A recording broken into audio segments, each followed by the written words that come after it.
about to meet an especially predatory gang of outlaws who prowl through neighborhoods just like yours.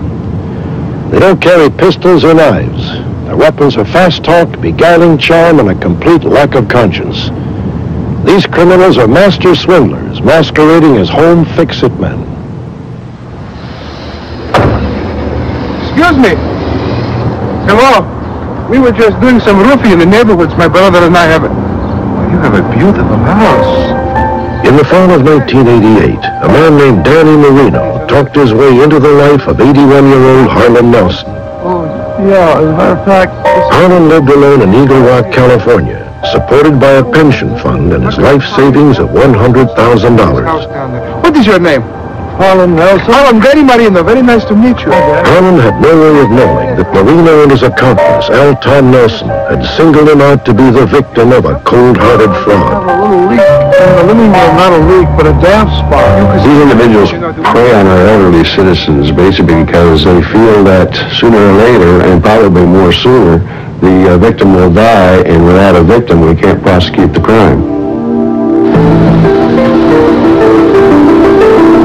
Before he could say no, they were in his roof spraying it with some unknown substance, and then they came down and handed him a bill for $6,000. They were up on the roof about 30 minutes, and he, not knowing any better and being trustworthy, paid the $6,000. When Harlan paid the exorbitant fee, it was nothing less than an open invitation for Dan Marino and Al Tom Nelson.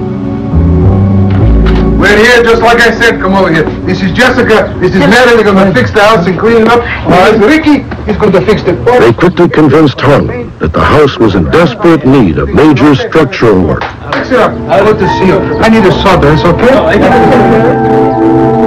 Marino and Nelson pressured Harlan into one repair after another.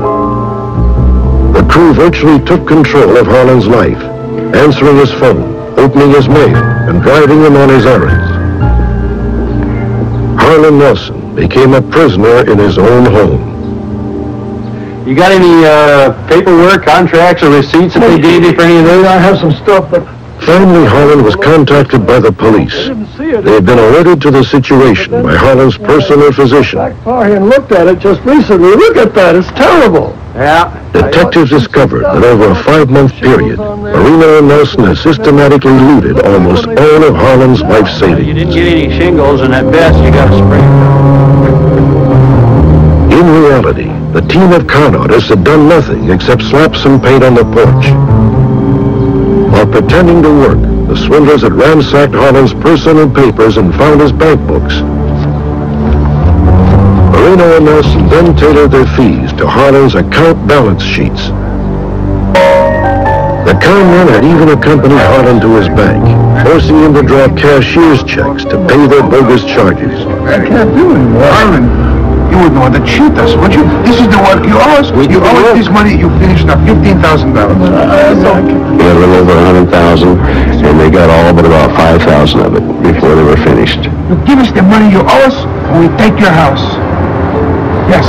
You pay the money. At one point in time, Mr. Nelson resisted paying them, and what they told him when that happened was, if you don't pay for this work, then we are going to put a lien on your house, and we will foreclose on your house, and you'll be out of here. When Marino learned the police were involved, he dropped from sight. He was later charged with extortion and grand larceny. However, Al Tom Nelson remained very visible. For several months, this ad appeared in local newspapers in Monrovia, a community just 10 miles down the freeway from Harlan's neighborhood. Hi there, you here for the roof? Hello, yes, I am Al Tom Nelson from M&S Roofing. This is my son, Ricky. Ricky Nelson. Ricky Nelson, looks like a singer. Yes. After receiving numerous complaints from victims of the fraud, authorities engineered a sting. Posing as a homeowner, an undercover officer invited the con men into a trap.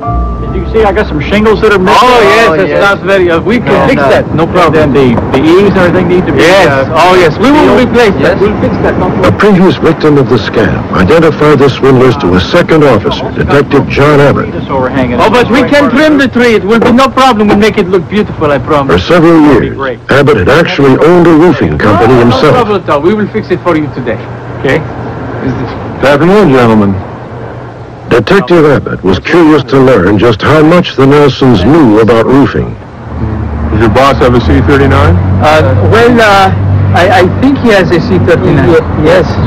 What is a C-39? It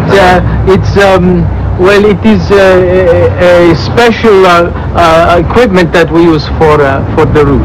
Well, I'm afraid you're wrong. C-39 is a contractor's license for a roofing contractor. You know, I don't think you two gentlemen are roofers. But we are roofers, really. Now, this gentleman's not the owner of his house. He's a police officer. What? And you two are under arrest for grand theft. No, you're making mistake. I know you're making mistake. Al Tom Nelson and Ricky Nelson were charged with felony grand larceny. Bail was set at $100,000 each, but later reduced by half. It wasn't long before the Nelsons posted bail, and as predictable as a sunrise, skipped town. Nearly 4 years later, Dan Marino surfaced 3,000 miles away in Monroeville, Pennsylvania. In October of 1992, a tip led authorities to the fugitive, then using an alias. That's the guy. Let's go. John Dean? Mr. Dean?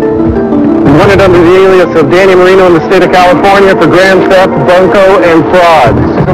We're going to cuff you. We're going to take you down to the precinct. Marino's bail was set at $1 million. Remain silent. Within a few weeks, it was inadvertently reduced to $100,000. And the swindler's friends and family scraped together enough to post bond. Dan Marino walked out of jail and has been on the run ever since. Dan Marino is in his early 40s, about 6 feet tall and weighs 250 pounds. He uses the aliases Danny Fleetwood and John Dean. Al Tom Nelson uses the aliases Larry Jones, Jim Hill, and Jim Hall. Nelson is in his early 40s, stands 5 feet 7 inches tall, and weighs 170 pounds. Ricky Nelson is about the same height and coloring as Al Tom Nelson, but of a slimmer build. He is in his mid-30s. While his story was being completed, we were saddened to learn that Harlan Nelson had passed away, an eventuality Dan Marino and Al Tom Nelson had callously hoped for. However, Los Angeles authorities are so confident in their case, even without Harlan's testimony, that they are not planning to drop a single